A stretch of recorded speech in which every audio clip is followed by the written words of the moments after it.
Sister, Judy Easton, skipped school and started dating way too early, but our parents sent me, the straight A kid, to a juvenile behavioral correction center, saying it was to teach her a lesson. Judy, take a good look at William. Act up again, and you're going there too. My family showed up to visit every so often. The first year, an instructor blew out my eardrum. I was covered in blood, gripping the bars, begging for help. Dad pointed at me while talking to Judy. Look at him. Still can't follow simple instructions. If you don't listen to us, you'll end up just like him. The second year, the instructor broke both my legs. My parents stood over my bed and said, look at you, lying there like a useless wimp. We came all this way to see you, and this is the welcome we get? How ungrateful. The third year, the instructor pumped me full of hormones. I swelled up like a whale. The instructor smirked. That's probably shot now. Let's see how you go after girls now. Judy stood outside the cage holding her acceptance letter to a top college. The whole family looked pleased. William, Judy got into a top college. You did your part. I'm taking you home. I blinked, my vision hazy, trying to make sense of it. Who's William? They all call me Runt. Dad's face tightened. What are you talking about? I turned the name over in my head. Nothing. They never called me that in there. Vincent Rhodes stepped up behind me, his hand firm on my shoulder. He leaned in, voice low. Watch your mouth when you get out. You know what happens if you don't. Then he straightened, smiling. Mr. Easton, no need to worry. The kids are managed by ID numbers inside. It takes time to readjust. William's made real progress.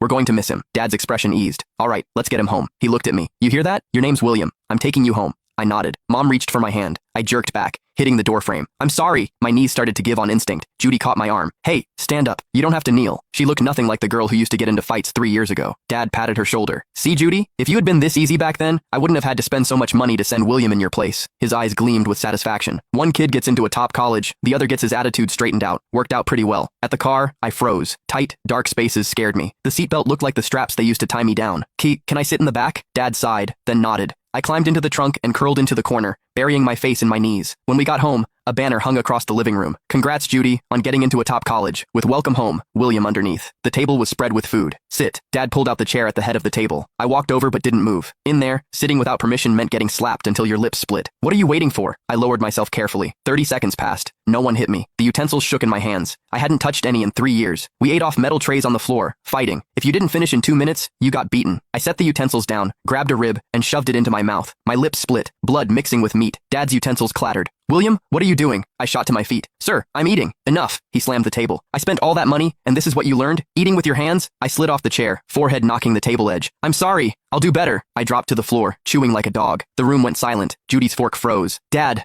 William, enough. Dad rubbed his temple, motioning for Judy to pull me up. Get up. Eat properly. I know you went through things, but look at Judy now. That proves my method worked. From now on, be good. I won't send you back. He picked up his glass, his eyes on my face the same way Vincent's used to be. And you, Judy, if you waste what he went through, I've got another place lined up for you. That night, I stared at the bed with the blue sheets, not knowing what to do. William, why are you on the floor? Mom's voice came from the doorway. I shrank back. The mattress was too soft. It sank under me like something pressing me down. In the center, we slept on concrete. Solid things don't swallow you. Come on, get in bed.